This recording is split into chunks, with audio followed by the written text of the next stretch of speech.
All right, let's get going. Welcome, everyone. We appreciate you taking the time with us today. It's the fourth of a series of uh, Jubilee webinars. We have been doing these on a monthly basis to sort of highlight new features and key capabilities of Jubilee. We've had our friends at Solvent Law, Jeff Purcell and his team have helped us with attorneys talking to other attorneys about how to use Jubilee. And we've also highlighted a number of best of breed integrations. One of the things that Jubilee is very proud of is this unique strategy of saying, we're not necessarily going to build everything ourselves, but we are going to integrate with unique and cutting edge tools in the industry to make sure that you've got the latest features, the most capabilities, and frankly, the most aggressive pricing. And you get those quickly. So we've got a couple more today that we're going to be talking about, and we'll get a chance to introduce those as we go through. So again, our primary purpose here is to make sure that you're getting a chance to understand Jubilee, understand all the intricacies and capabilities of it. Plus, we also want to make sure that you're aware of a couple of things. Every one of these webinars are hosted, recorded, and they're hosted on the Jubilee Pro website. If you need that link, we can supply it after this. Plus, in addition, we record this seminar and we will be distributing the slides and the recording of this webinar to everyone that's in attendance. One of the things that you'll see in GoToWebinar, if you're familiar, you probably know this already. If you're not, there's a section here called questions. What we ask you to do at the end of the session, we are going to take questions and get them freely answered by the group. What we'd like you to do is, as you go through, just jot down your questions, stream of consciousness. So as you're going, when we get to the end of the webinar, I'll read those questions back to the people in the panel that it relates to. Plus, if we don't get to your question, we will follow up and answer all the questions and distribute all those questions to you in our follow-up communications. If you know someone that's registered and wasn't able to show up, we'll get this out to all the registrants. So hope that helps, and let's get going. So our agenda today is three things. We want to talk about the client portal. Carlos is our Director of Development at Jubilee. He's going to be talking about the client portal as one of the features that's new with Jubilee. We've invited a partner, CaseDriver Paralegal, to talk about a virtual paralegal service.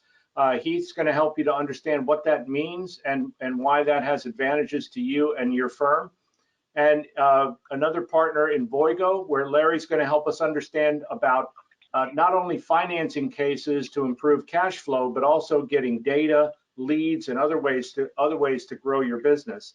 I'm excited about today's webinar because we have things that can help. If you're a small business and you're trying to build your business, you're going to find CaseDriver Paralegal and Invoygo very useful. But if you're a larger firm, you're also going to find them useful for improving your operations and improving your cash flow.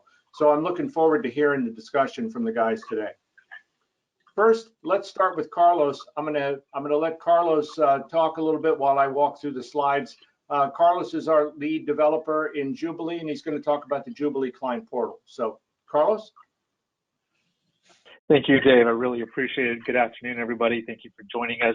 Dave mentioned my name is Carlos Sarmiento, and I'd like to introduce you to a really exciting part of Jubilee, which we call the Client Portal. Also, the Document Portal is one key aspect of it.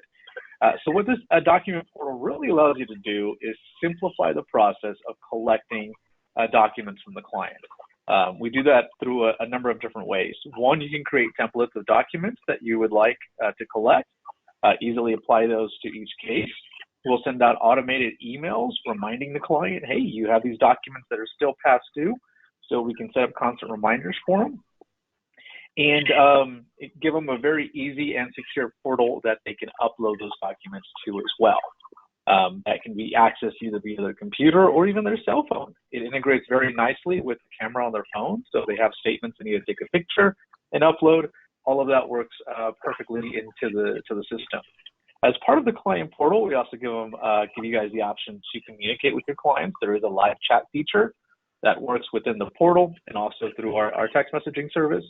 And also, if you have Jubilee payments enabled, you can accept payments directly from the portal and have that apply to the client's account. So this is some of the really nice highlights of what the portal can offer you. So just taking we're going to take a look at a couple of screenshots of what the service looks like, and then we'll jump in there and demonstrate, the process in play. So this is on a case-by-case basis. You can enable the client portal, so you have full control over what clients you want to have give access to. And there's a number of different settings that you can turn on and off, from allowing them to upload documents to conversations and viewing their contact information. You also have the ability to control those reminders. So when you do request documents, you can set, do you want reminders? How often do you want them? Daily, weekly, monthly? All of that can be configured. And also you can create your own little custom invitation that is sent out to the client. So all of that can be easily configured on a case-by-case basis. Right. So after you configure, you open up you set up the portal for a client, then you can start building documents and requests that are sent out to them. Next slide, Dave.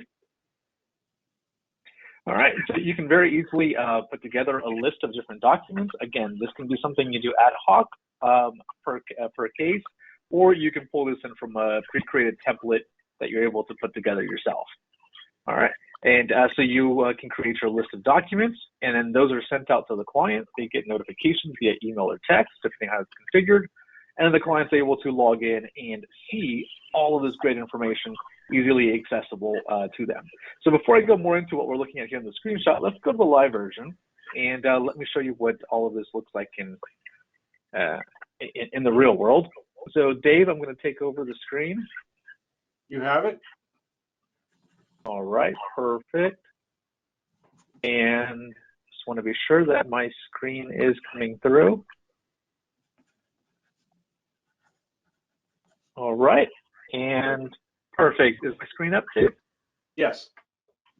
Wonderful. All right, so the last screenshot that we took a look at was the client portal view. So this is what your client is going to see. Once they'll receive this email invitation, they'll be able to click on it. They'll set up their own secure password, and they'll be able to log in. And this is exactly what will be accessible to them. And let's see here. So it's broken down into a couple of different areas. One of them is the document request section. So they'll see a list of all of the different documents that are available to them. And there's a nice little status here that goes along with it that they'll be able to kind of keep up to date. All right, so they can click on a document. This is stuff that I've already previously uploaded as a client. And when you receive it as an attorney, it automatically goes into a pending review stage. So that means that the client's uploaded the doc, and you're able to review it, make any notes, reject it if it's not what you're needing, or approve it, and then it becomes officially part of the case. Okay. And while anything is in pending review, the client has the option of uploading more documents to it, so they can easily click on any of them and continue adding files to it. Now, they're just not limited to the items that you request. We do enable an additional document option. So if there's something else they want to provide to you, you don't have to go in there and create a request for every single one. They can very easily come in here, upload the documents, and type in a description or any information they'd like to share with you about that document. So it makes it very easy, very convenient for them to provide you with any information. What really makes this just above and beyond, traditional forms of document collection is they're not submitting anything over email. So it's kept secure 100% on our in Jubilee in our application, and all of these documents automatically go into the case for that client. So you're not having to download them from one system and then upload them. It all nicely integrates all into one place and makes it very easy to keep track of that. In addition to, of course, the reminders that go along with it, the notifications when a client uploads a document. Anybody assigned to that case will get a notification, as well as when all the documents have been uploaded. So it really kind of does a lot of automation in respect to collecting of documents and kind of just puts it on the system as opposed to your staff or your paralegals having to constantly chase and reach out to clients. It helps in that aspect quite a bit. All right, so a couple of other sections of the client portal I'd like to highlight is we have an overview. So as you're building and putting in information about the case, the client's also be able to see that as well.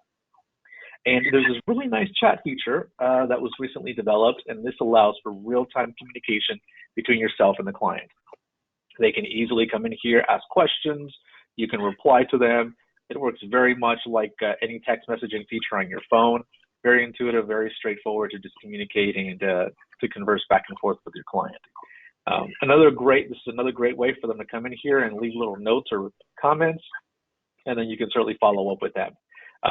What makes this communication tool quite unique is that it also integrates with text messaging.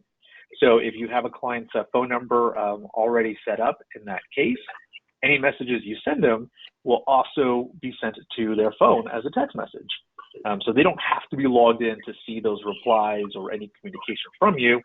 That happens automatically no matter where they're at, logged in or straight to their phone. So that's a big plus for that service. And a couple of the other tabs, all right, so moving on to a couple of the other tabs we have here, billing and payments. So if the payment section, Jubilee Payments is enabled, you can have a client come directly to the portal and make payments directly to their account. If you have an invoice or you just want to have them just make retainer payments, anything of that sort, they can certainly do that here securely right inside the portal. All right, so now let's take a step back from the portal and flip over to the other side, the attorney end of it. So I'm going to jump over to an actual case. So this should look familiar if you've used Jubilee before. We're inside a case. We're on the primary overview page. Down here on the right-hand side, there is a client portal option. This is where you would come to configure all of the settings for this case. You can set the permissions, the notifications, the whole 9 yards can happen right in here. There's a couple of other nice little features that we've added recently that kind of maintain a little bit of tracking and history. One of them is a message history option. You can click on this and it'll bring up a list of all of the communication that has been sent out to that client via the portal. Every document request, every time that a reminder has been sent out, all of that is easily logged. It's a nice audit trail. So if somebody says, "Hey, I didn't get it, I didn't see it," you have some proof there that it was sent out and it was delivered to that client. So in addition to that, there's a nice option to send an immediate reminder. So if you just want to do an ad hoc, hey, let's just remind this individual of all the documents we're requesting. You can do that at any time, in addition to what is set up in the automatic reminders portion. Right? So after that's been configured, you have now the option to start building those document requests. Down here on the left-hand side, under the Manage section of the case, we have document requests. And there's two ways to go about this. One of them is you can simply click the New button, and this will bring up the document request creation window. So you can start putting in one document at a time, or you can select from the drop-down and create from a template. So again, these are pre-configured templates that you're able to set up. And then I can go and take a look at, all right, I want to select this specific template. Here are the different list of templates that I have already pre-configured. And I can easily select one. And as you can see, it pre-populates it and sets up the whole thing automatically.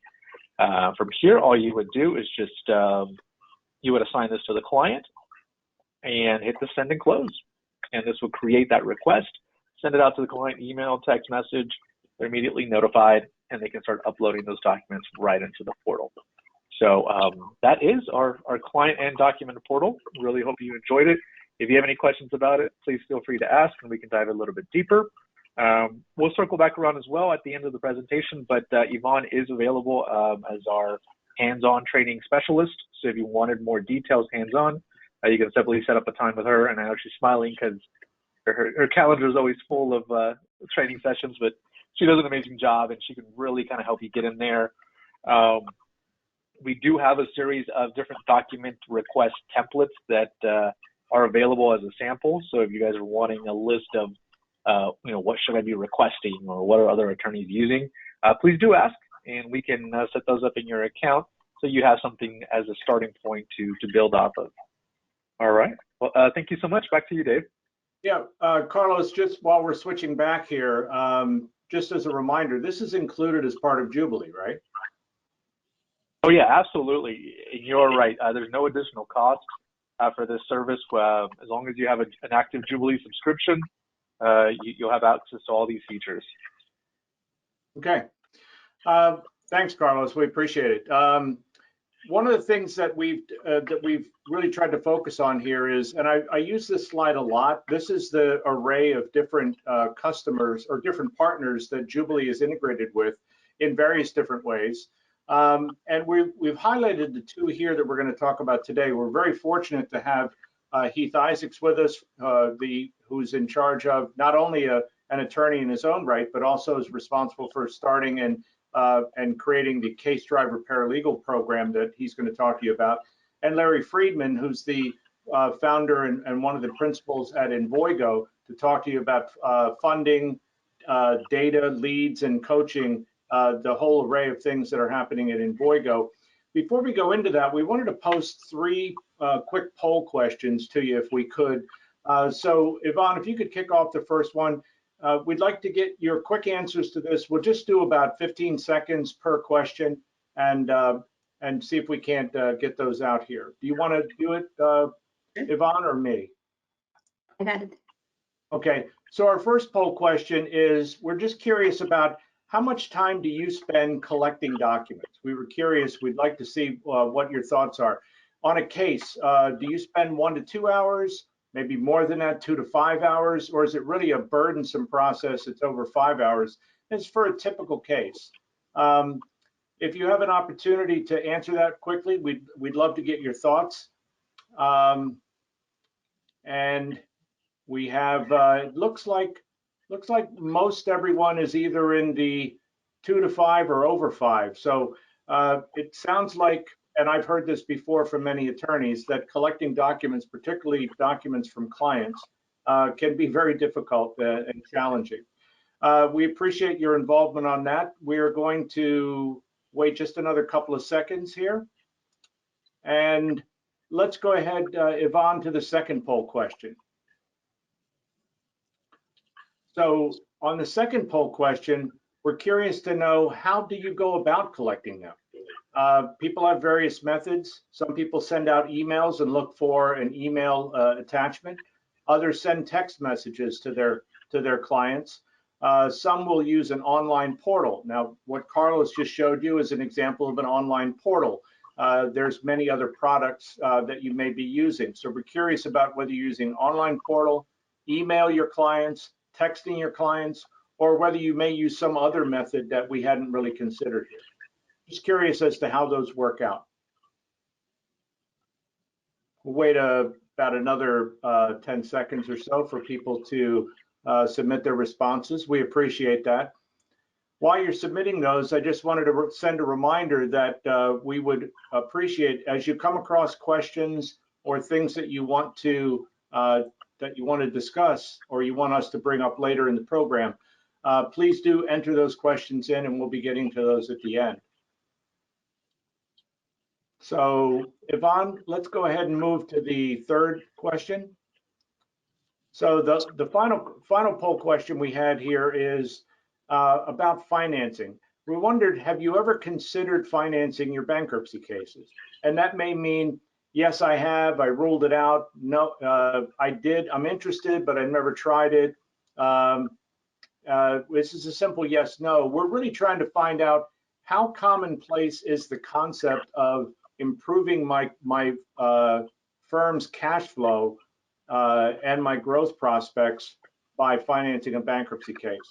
It could be that you've never heard of it. It could be that you've heard of it and thought that it maybe was a compliance problem. Larry's going to be touching on these issues as to why he's got a solution that isn't a compliance problem, and it may be something that you'd want to consider. So we were curious to see. It looks like a little bit more, probably a 60-40 split over not knowing about it or knowing about it. So hopefully you'll find Larry's discussion interesting in that regard. All right, so why don't we go ahead and close those now. Yvonne, thank you. Thanks everybody for your participation. what I'd like to do is hand off to CaseDriver. Heath Isaacs is the founder and, like I said, not only an attorney, but a founder of a company that's helping attorneys grow their business. And Heath, if you will, I'll hand off to you and let you take it from there. Thanks, Dave. I do want to say one more thing about Larry Friedman, who will be coming on right after I'm done. We have a celebrity among us. In any one of you who have been scratching your heads about BAP-CIPA when that was launched in 2005, you have Larry Friedman to thank. He was the former director of the U.S. Trustee's Office at the time that was generated and put out to pasture for all of us to enjoy. So look forward to the Envoygo presentation. I'll try to make mine interesting, but you got Larry coming up, so be excited. I have been practicing since the mid-90s, been filing bankruptcies in both Utah and Colorado. That's where my licenses are. I have many, many great stories, many, many scary stories, and frustrating stories about my 341 meetings, my confirmation hearings, and just sitting in front of my computer screen writing bankruptcy cases. Each one of you that's on the webinar today, you've probably had some experience similar to this. You're sitting in a 341 meeting, and you got the trustee looking across the table at you, your client's sitting right there next to you. And it's at that precise moment that your client starts announcing that they have a 2018 BMW. And their name is on it because the brother-in-law is financing it, and they happen to be named on the title as well. And you didn't know this until the moment that the trustee brought it up and your client's answering questions about it. Tough spot to be in. Another scenario that might happen in the 341, and maybe you guys have had this 2 or 3 days prior to the bankruptcy petition being filed, you find out that $2,000 was taken out of the bankruptcy or out of the bank account, and the trustee is asking, can you explain what you did with $2,000 right before you filed your bankruptcy 72 hours later? And you don't have all those answers, or you're wondering why it was not in the petition in the first place or in the statement of financial affairs. A worse scenario might be standing in open court. You got a judge, you got a trustee on the other side of the aisle. The trustee is saying to the judge, Your Honor, we want this case dismissed. Nothing has been done since the 341 meeting, and we think the case should be killed. Judge turns and looks at you, and you don't know for sure what has been done. You don't know what response to give other than the old standby excuse that I've used a lot, which is my client's accountant has not been responsive. We're still working on those taxes, and we're still working on the profit and loss statements. And those excuses are only usable once or twice in one particular case. Another scenario is sitting at your computer, you're writing a petition. You're in Jubilee. Carlos showed us some wonderful features with saving time with document collection and getting your clients to do some of this work for you. But there are some head scratchers when you're sitting in front of your Jubilee screen and you're writing this case. You might ask, okay, I've got a car whose value is worth less than what's owed on the loan, but it's been 2.5 years since they purchased the car. Do I cram it down? Does it have to be in that section of the plan? I don't know. Or maybe you've got a car that's on a lease and you don't know if that should be on Schedule D, or should it be on D and G, or only on G, and you're just not sure. How do I treat a student loan plan or student loan payment in my plan? And do I put that in the provisions at the bottom of the plan, or where do I put it? And how do I make sure that this plan is going to get confirmed first go around or second go around, but no later than that? Let's go to the next slide if we could, Dave. There are 3 main roles of a paralegal that CaseDriver performs for you. That's write and file cases, document collection, and attorney supervision over the paralegals that perform all of these functions. I won't get into the detail of these. You guys are going to get handouts from Dave and from LegalPRO from this presentation, and you can go through the detail of this, but what you can get is the gist. We're taking a lot of stuff off your desk.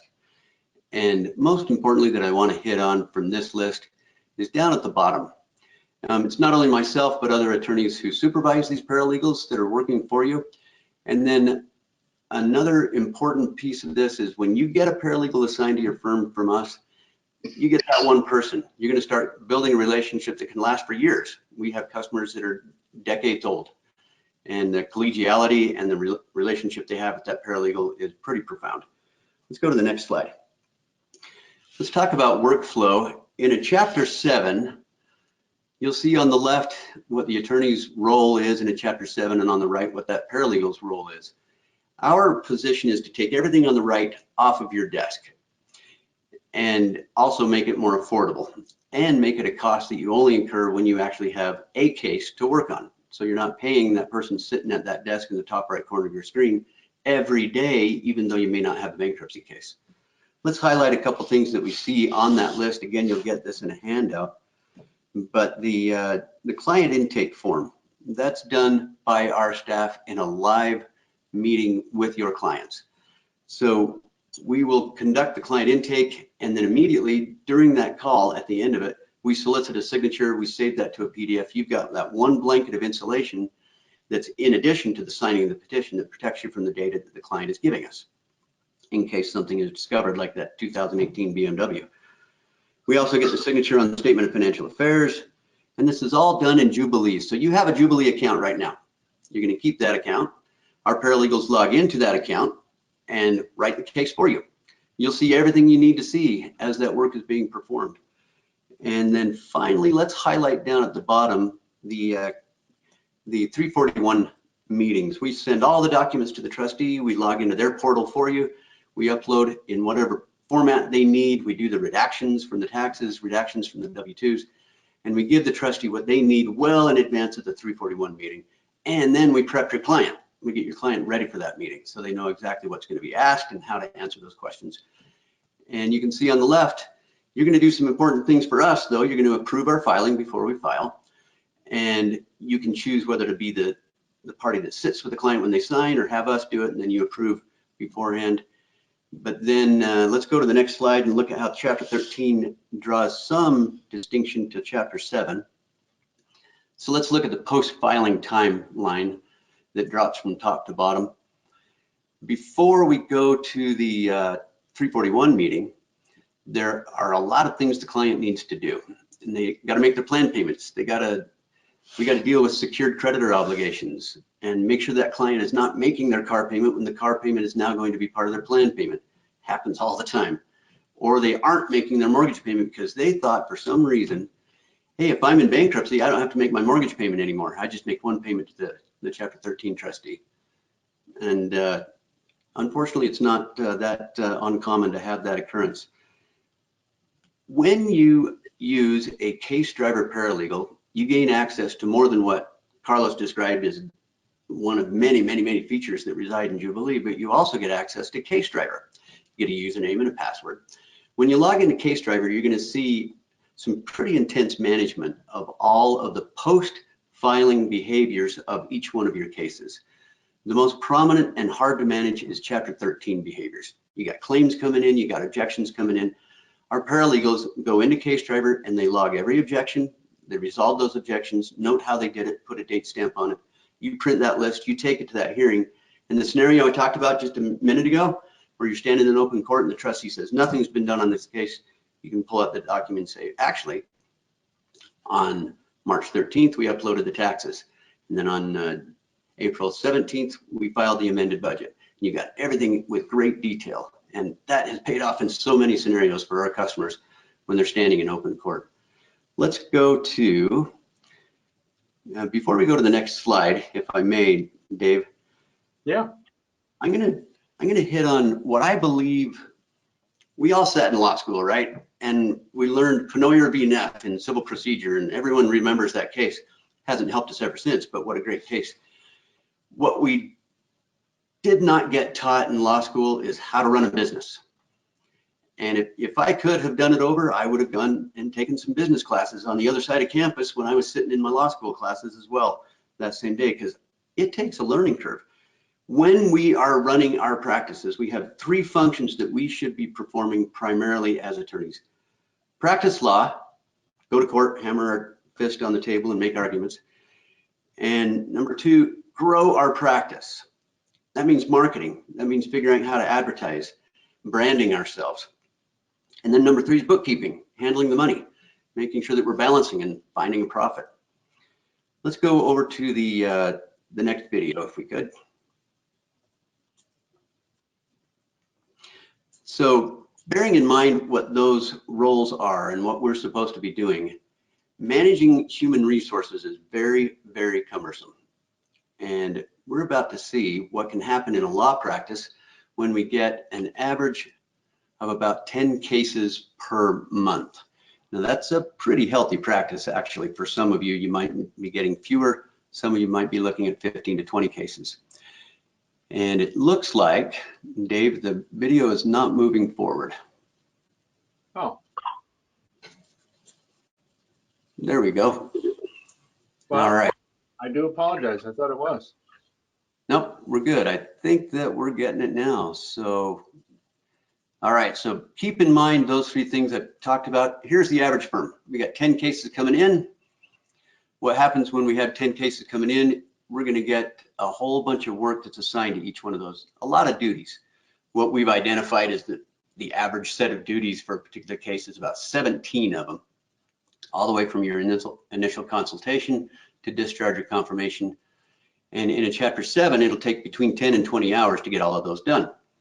I won't read each one of these off, but these all look very familiar to you as you're looking at that circle growing clockwise. All of these functions for each one of these cases that need to be performed. If I got 10 of them coming in per month, I got 170 tasks for that month. And that's just in 30 days. And then we can quickly change from a productive law firm that's hitting everything right on time, or a law firm that's asking for a lot of continuances and rescheduling for 341 meetings and confirmation hearings. What are our options when this is hitting us like that? We can hire and train somebody, or we can go virtual. Now, if we go virtual, we're going to get two partners. You get Jubilee and you get CaseDriver working for you. When you bring on that virtual paralegal, here's how it works.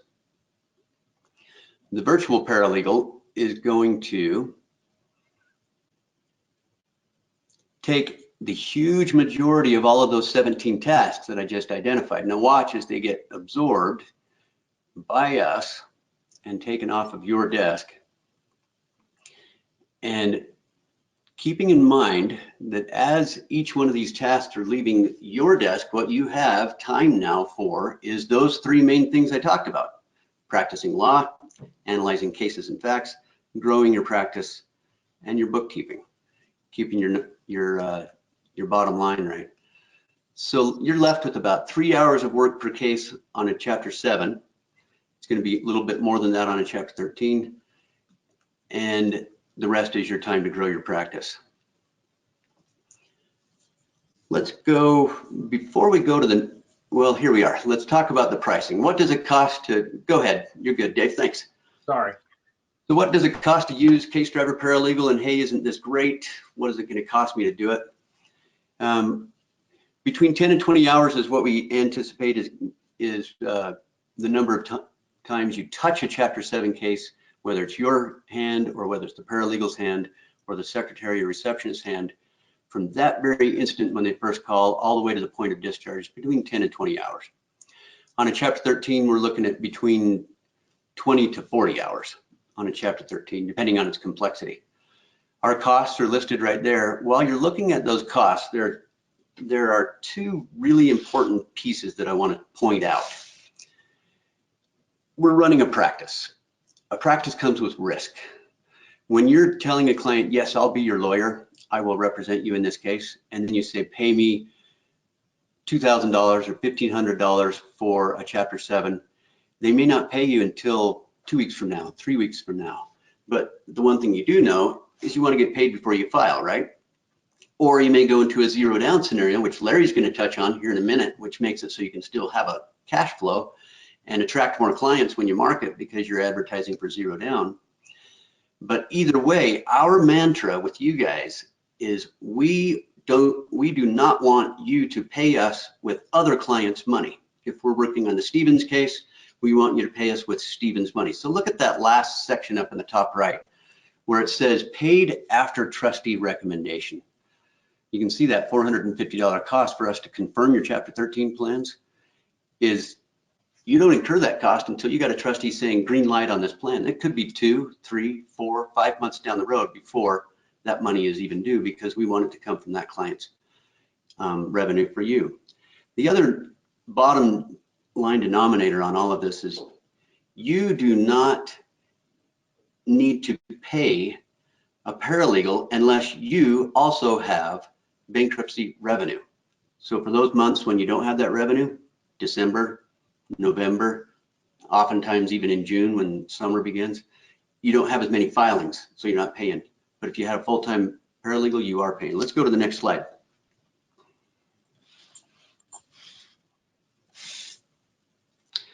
So there are three business aspects to having employees. 1.3 times the salary is what you're going to pay. And when you have employees, can you push pause for just a second there, Dave? I appreciate that. Thanks. Inc. magazine put out an article that was pretty fascinating to read. And before my life as an attorney, I worked in the corporate world. I worked for Cellular One, which now became Verizon. And my job was to fire employees. I got paid to fire people, but I sat in a cubicle. And what I watched and I learned in this role is that so many employees, and not Carlos and Yvonne, who you see pictured on the screen, are productive for an average of about 3 hours out of the 8 hours that you pay them to be sitting at that desk for that day. Inc. magazine put out a whole list of reasons why they're not that productive during the other 5 hours. You got that problem when you got an employee.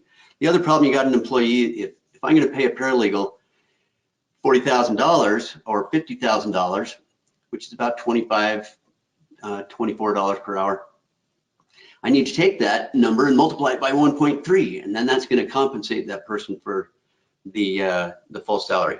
The other is how much does it cost per square foot. Let's start the video, Dave. So taking a look at a typical bankruptcy law firm, your average fees are about $1,500. For a Chapter 7, it's going to be about $3,200 because 70% of our cases are confirmed. A good 30% are not confirmed. We don't get all that $4,000 or $5,000 that we want. And then, did it pause? No, I don't believe so. No. All right, and then we got office space. What I want to do here, let's take, I want you to scroll forward in this video about, there you go, yeah, about right there. So what we're doing is saving some time because I want you to talk to Larry. The guy is fascinating. You're going to have a good time with Larry and a better time than you're having with me right now. So let's take that video and scrub it forward just about 2/3 of the way. Having a little difficulty progressing that forward. All right, let's take it from here. I'll be quick. Yeah, it's killed by Microsoft. All right, a lot of things have been killed by Microsoft. We're not the first. All right, well, let's let it be. All right, so everyone on the webinar and everybody sitting at these desks, you have. Yeah, maybe instead of, why don't you just go ahead and talk through the point that you were going to make there, and I'll get this restarted. Yep, let's go straight to that slide right there. So what you will have is, Sorry, everyone. when you have a full-time employee sitting in your office, you've got more expenses than you would have in the study that you'll see from that video, which you will have in your links to the materials that are going to be given to you. You'll increase your profit margin by 70% by using a virtual paralegal versus hiring a physical person that you then have to manage and see them not be productive. Next step, to get us started, call that number, you'll talk to me. And these are the available paralegals right now in our system. That Deborah is our general manager, and Christopher was an attorney in his own right, and then he will be one of the paralegals that's available as well. We do all of your communication with your clients under your firm brand. Here are our integrations. I won't talk about any other integration but Envoygo, and let you take it from there. All right. Heath, thank you very much. I do want to comment, we've got a lot of really good questions. We may be short on time to answer them live, but they will all be answered. Please continue to enter them. We'll try to get to some at the end of the session, but we'll also make sure to respond to in writing and send them all back to you. So don't hesitate on asking the question. Larry, I'm happy to introduce you. I'll let you take care of it. Larry's a good friend and leading up a very innovative and I think exciting company. And if there's a common thread here, both companies are helping you either grow your business if you're small and trying to grow, or if you're larger, they're helping you improve your operations and your cash flow. So with that, I'll hand off to you, Larry. Dave, thanks so much. Thanks for the opportunity to be here as well with Jubilee. It's been a great relationship getting partnered up with Jubilee and integrated into their software, and it's already yielding benefits for a number of clients, and we're excited to move forward with this. So let me just talk to you a little bit before we get into the presentation about Envoygo. Envoygo was founded with a couple of partners who really broke open the idea of financing cases and bifurcation with a company called BK Billing. BK Billing put about $25 million out on the street. We have good data from it. Unfortunately, for BK Billing, they didn't know that there was this regulator out there called the U.S. Trustee Program, or at least they didn't focus on that. And so they ended up with a lot of litigation, most of which they resolved, but a lot of it was about bifurcation. So over the last decade, of course, bifurcation has changed dramatically. It's now an accepted practice in a number of jurisdictions. If you took out of the 92 U.S. Trustee Program jurisdictions, about half or so allow bifurcation, but that covers way more than half the cases that are filed. So it is a pretty settled field right now. There are rules and practices that are best that each jurisdiction's put out, and we think that we are best able to help you navigate those rules. So let's look at the first slide and get into it for you. Right, Envoygo is really a complete solution. We're not just a funding company. We don't just factor cases. We don't just do it in the background. It's a regular platform. It's a piece of software. It's like Jubilee or CaseDriver. If you go to our website and you're a client, you can log in to our website and see everything about your practice that we manage for you. And it's pretty integrated and pretty a complete solution. I don't have time, obviously, on this webinar to talk about our leads or our coaching that we do. One of our partners was a top 5 filer in the United States, filed a lot of cases and got a lot of knowledge from doing that. We offer coaching in that regard. We do have a terrific data product that takes all of the PACER data every night and slices and dices it for you so that you can look at it in any format that you'd like, including heat maps that show you where the filings are coming from in your district, right on down to street addresses and where your competition is getting their filings from, which can help you with your marketing and other things. But we're here today to talk about the finance side of it. So let me just do that. The biggest differentiator between what we do and what other funding companies are doing is other funding companies, regardless of what they say, are factoring. And factoring is, in the bankruptcy world, an area that gives rise to a number of compliance issues. And the reason it gives rise to a number of compliance issues is because when you're factoring, the account is actually sold to a third party. And that third party is collecting in their name. They're processing payments in their name. So you're serving your client up to deal with a third party that you don't have any control over. And that is how cases are identified, where complaints come from, and how the U.S. Trustee Program polices this kinds of activity. What we do is a regular commercial business credit line. It'd be no different than if you went to your local bank and you set up a line of credit for your law firm.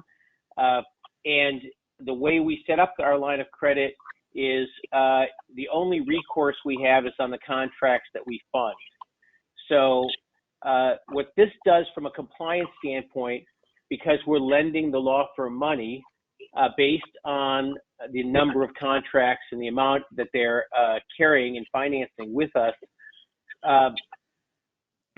we do it in a way so that it's transparent, or I should say, the transparency to the client is it's all done in the name of the law firm. So when your client makes a payment on a contract that's financed by us, the payment is going to your law firm. We set up a merchant account for every lawyer that comes on board with us. So payments come into that merchant account, and our funding goes into that merchant account. We sweep what we need back out of that merchant account, and it's all done in the name of the law firm. You have a client that we have a very soft automated collection process. It's text, it's email, and if necessary, we'll make a phone call. Again, you'll know when that's happening, and it's all done in the name of the law firm, so that there's no confusion with your client as to who this is. And there shouldn't be. As a result, you don't have the disclosures that you have to make with a lot of the other products, because no third party is going to contact your client on behalf of themselves. And therefore, you don't have the compliance issues that come from other funding solutions. We're the only funding company in the country that does this, and we do think it's a dramatic improvement in compliance and a big differentiator for us. Let's look at the next slide, and we'll show you a little bit about how this works. So again, as I was saying, this is your money, and it's important that you understand that. The best way to grow your business, and we talk about zero down, we can talk about that with you on an individual basis, but the real solution is it's providing you cash flow so that you can file a larger volume of cases and have the cash to operate your practice. So we do find that collections are better when clients are invested a little bit. There are jurisdictions that require you to make sure the filing fee is paid first before you can collect any money on your retainer agreement or your flat fee. So we do find that when the clients come up with some money up front, they perform better, but it's available all the way to zero down where that's an acceptable practice. I've already talked about the fact that we believe we're more compliant, and why. We're 40% cheaper than the competition, and I'll show you how that works with a neat little graph coming up that we had a lot of help from Heath with. And we'll just show you a little bit of the program here in an overview. So with our funding solution, we'll fund up to 50% of the contract. We get a 15% fee. It's off the top, so it's actually a 65% advance. We take our 15% fee and you get 50%. There's no other fees or holdbacks or reserves with our program. And we build you a solution that's white branded for your law firm in the way that the billing and text go to your client. Against the current competition that's out there, Fresh Start Funding, advanced to 60 or 65%, they have a 25% fee and a 15% holdback. So while you get a little bit more money up front, we find that very few, if any, of their clients are seeing any of the 15% holdback money or reserve the tail, so to speak. We want to build you a real tail, just like in your 13 practice, where you have a stream of payments coming for a period of time. At Fresh Start Funding, not only are they not building you that tail, but we are having clients coming over to Envoygo now. We're getting letters from Fresh Start saying, hey, your reserve account is short $10,000, $12,000, $14,000. We haven't seen them try to collect on that reserve account, but it's got to be disconcerting to know you're running at a deficit and that you're on the hook for that. And then, of course, Fresh Start's new solution called Open Wallet pays you 80% of the initial funding, however, with an 8% program fee, but they charge the client 20% of the contract amount as a fee or interest, which honestly, I've done a lot of things in my career, including my work as director of the U.S. Trustee Program. I can't think of a quicker way to have a red flag raised about what you're doing is if you are servicing clients in a bankruptcy context and then charging them a 20% fee so that you and your funding partner can make more money. So to me, it's complete insanity, but that is what they're offering now.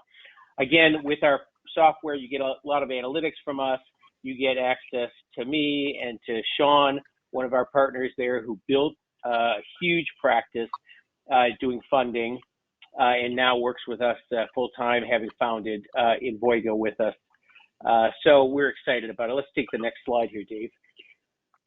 And now, this slide, which we'll send you, of course, when you get the presentation, but it's just very transparent. And again, thanks to Heath Isaacs, who worked with us on this slide for some of the clients that we've signed up recently. If you look at the Envoygo fee, this is one case, a $2,000 retainer, very simple math. It doesn't account for any attrition, but we can talk about that as well because the picture gets better for us when you factor in the no pays. But our 15% fee on a $2,000 contract is $300. At the bottom, what you'll net is $1,700 on a full collection, full payment. Fresh start, same $2,000 payment.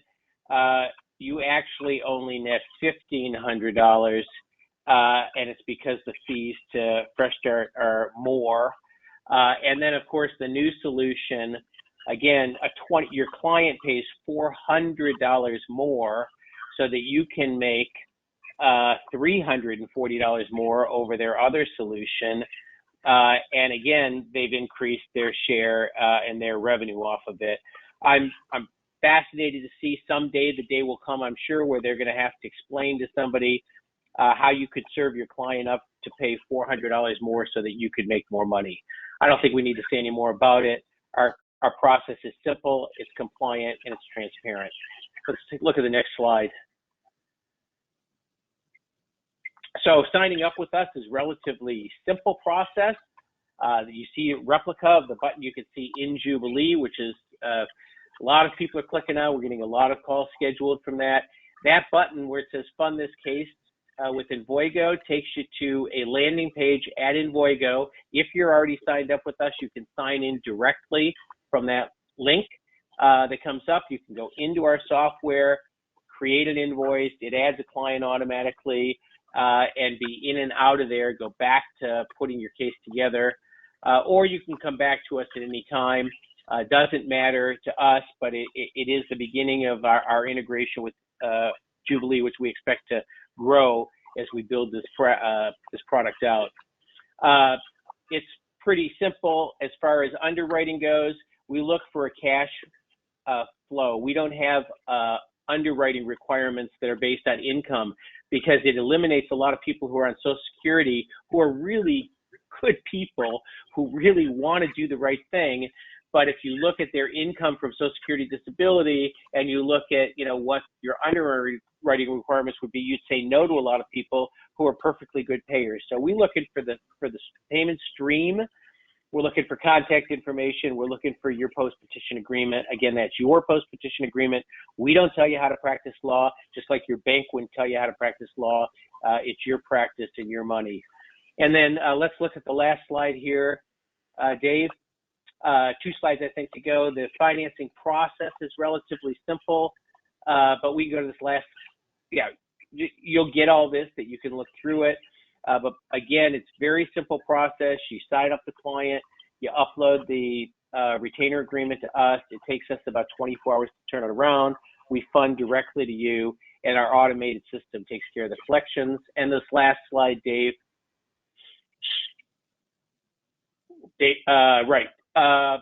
Just tells you one more time to hit you with our competitive advantage.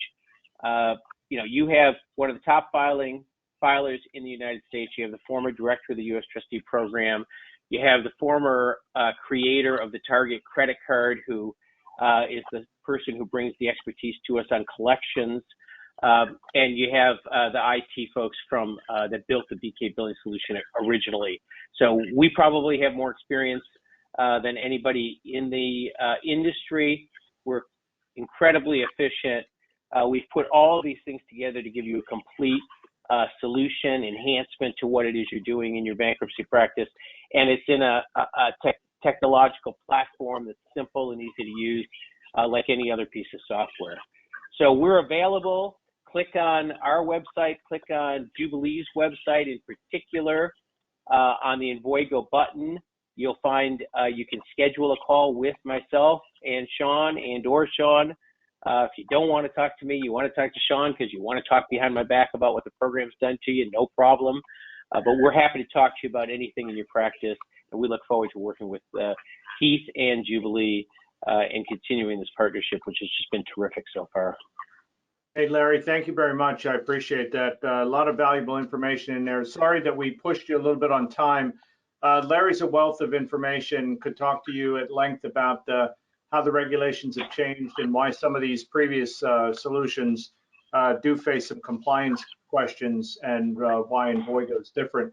Again, I think there's a common thread here, which is that if you're a small and growing firm, I think this gives you these solutions give you an opportunity to either help with financing and freeing up your cash flow for growing your business and providing more marketing, or in the case of CaseDriver Paralegal, outsourcing either permanently or until you can hire that additional person. So these are growing techniques. If you're larger, you care a lot about your cash flow and where your cash is going. And also this could be a very permanent part of fixing your outsourced costs for the case. We've got a handful of questions. I want to touch on just 2 or 3. We're tight on time, but I'd like to touch on a couple. Larry, I'm going to start with you, if I might.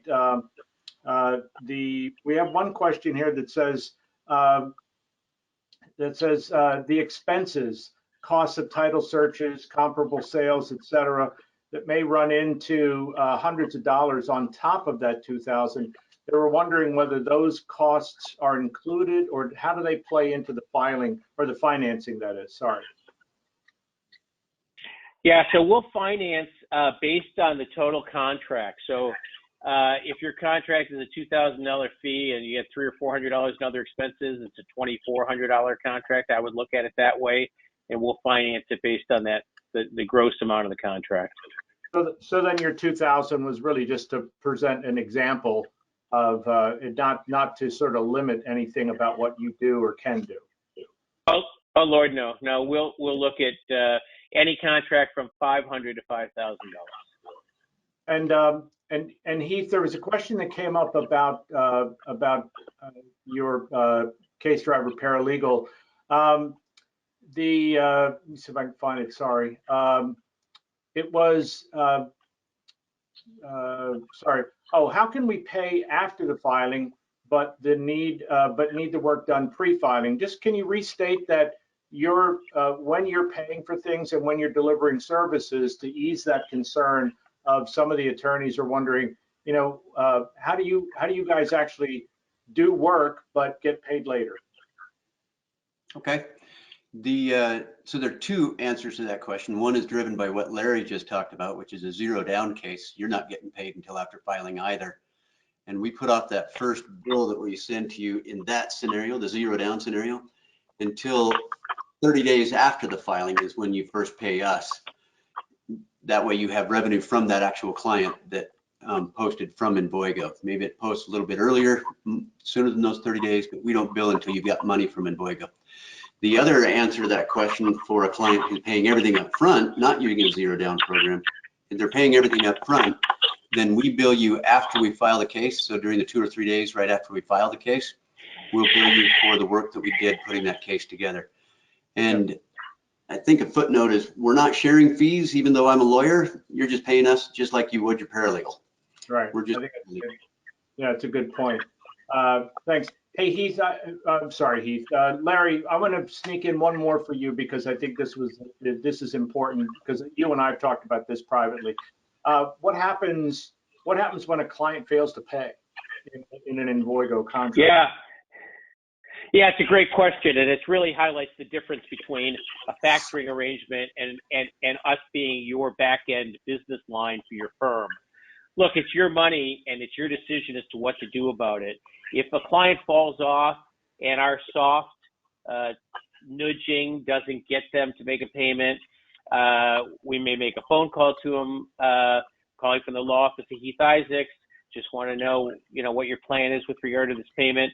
If we get to a point where we find that there is no response or we're getting a lot of pushback, we'll come to you and say, what do you want to do with the client? A lot of times you'll take a client. We know everybody we work with has done this, I think. They were doing their own financing, extending their own terms. They took a client, they got burned, they just kind of wrote it off. If that's what you'd like to do for the client, because you really, we don't want you to raise issues with clients that cause them to complain to other people, then tell us that's what you want to do. we'll work that out because you're going to continue to use our service, and we're going to backfill the loss on that from other contracts we fund, because that's our only recourse of recovery. So we'll make it work for you. It works well. It may eat a little bit into your stream, but because we look at it as one pool of contracts, it works well for us, and it'll work well for you as well. And again, any of the outreach you're doing to a client is done in the name of and on behalf of the firm. So it's not from Envoygo per se. That's right. There's no contact between the client and Envoygo. Nobody sees the name Envoygo. There should be no reason for that. We're a vendor like any other vendor to your law practice. Hey, Carlos, I got one early on. One of the first ones I saw is that it wanted to know about the document portal. Does the portal automatically convert photos and things like that into a form, into the form of JPEG or other graphics format into a PDF? So let me restate the question. Does it take those images and put them in a PDF, or does it leave them in the form of an image file? Dave, that's a really good question. It does not automatically convert them, but we have a button called Merge and Download that will take all of the uploaded files, if it's an image, a JPEG, a doc format, Excel, and it will convert those as a downloaded PDF. So you have that option. We keep it in its native format, but there's a one-click to convert it to PDF, which in turn you can file, you can add to an ECF event and submit to the court. So that option is available. Okay.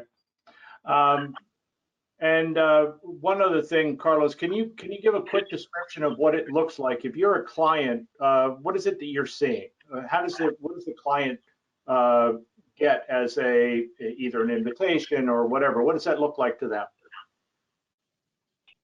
Yeah, no, absolutely. From the very beginning, the email that is sent out is, and we, in the follow-up, we can send you screenshots of what exactly it looks like. But the big things that people ask about it is the from name and the message in the email. So when you're setting up the client portal, you have the ability to, by default, it will say it is from your firm. It does come from a Jubilee email address, but the firm name is yours, and the reply to name is the name of the attorney that is setting up the request. Again, that can be customized. You can put anybody, a generic email address at your firm. But we try to make it look like it's coming from your firm as much as possible. Again, so it doesn't fall into a spam folder, so clients are more likely to open it and not disregard it. So we try to include as much of your branding as possible on that initial email and invite, all of which you can customize the message and the email and the name on there. Okay. So we have some other questions. I think out of respect to everyone's time, we should probably wrap. We're about 10 over, but there are a few more questions in here about some pricing. I didn't raise them here because I think the slides cover it, but we'll have an opportunity to answer every one of these specifically and feed them back to you. And we'll be delivering, as a result here, a link to the webinar recording. We'll also be sending out the slides, and we'll be sending out a spreadsheet with the answers to the questions that were posed. I also want to remind everyone that on the Jubilee Pro website, there are previous webinars. This one will be posted as well. So if you want to go back and review any of those past materials, if you've missed a previous webinar, you're welcome to go there and view that material at any time. We want to keep reminding you, if you're interested in scheduling one-on-one training, you can do that with Yvonne. Her Calendly link is here in this last slide. You'll see this when you get the slides.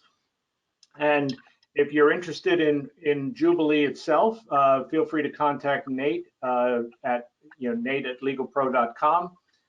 You'll see more information as we go along. We'll continue to do our webinars on a regular basis. We're going to be skipping the June webinar. We've got NACPA coming up in about a week and a half. And that plus some other things are going to have us pause until and skip the month of June, but then we'll be back in July 13th, and we'll be a little bit more involved, I think, with the solvent attorneys and working through complete flows of cases, applying both case and matter templates as well as some of the workflow work that's been done before. We hope you'll be able to join us then, and we want to thank you again for your time today and for joining us. We hope you've gotten some good information out of the presentation, and I want to thank all the panelists again, Carlos, Heath, and Larry. Thank you very much for your time today. So have a nice rest of the day. Thank you. Thank you. Thank you.